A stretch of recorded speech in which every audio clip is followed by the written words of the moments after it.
ചേച്ചിയാണോ? നിങ്ങൾ ഉണക്കണ സ്ഥലമാണ് അല്ലേ? അപ്പൊ പഞ്ഞി എടുക്കണ്ട? എന്താ പഞ്ഞി എടുക്കാത്തത്?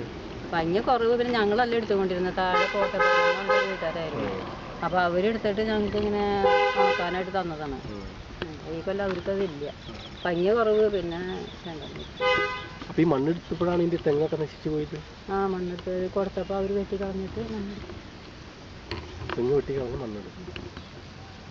4 വർഷം മുമ്പ് വരെ തെങ്ങുണ്ടായിരുന്നു അല്ലേ? ഇത് ഈ ഉടമസ്ഥൻ പണിത ഷെഡാണോ? അപ്പുറത്ത് കാണുന്ന മണ്ണെടുത്ത സ്ഥലം ആരുടെ പേരിലാണ് എടുക്കുന്നത്? എനിക്കറിയില്ല. വാഴക്കാലം എന്ന് പറഞ്ഞ ആൾക്കാരായിരുന്നു, പിന്നീട് അവര് അത് മറിച്ചപ്പോ ഇപ്പൊ ആരുടെ കയ്യിലെന്ന് എനിക്കറിയാൻ പാടില്ല. അവിടെ നിന്നും മണ്ണെടുക്കാൻ വേണ്ടി മാത്രമാണ്. അത് വലിയ കുന്നായിരുന്നോ പണ്ട്? വലിയ കുന്ന് കാട് പിടിച്ചെടുക്കായിരുന്നു. റബ്ബർ ഉണ്ടായിരുന്നു, വലിയ റബ്ബറായിരുന്നു. അത് ഇതിന്റെ ഭാഗമായിട്ട് വരുന്നതാണോ? അതും ഇതിൽ പെട്ടത് തന്നെയായിരുന്നു. കൂടുതൽ പൊക്കം ഇവിടെയായിരുന്നു അവിടെയായിരുന്നു? പൊക്കം അവിടെയായിരുന്നു. ഇതിന്റെ തന്നെ ഭാഗമായിരുന്നു അല്ലേ?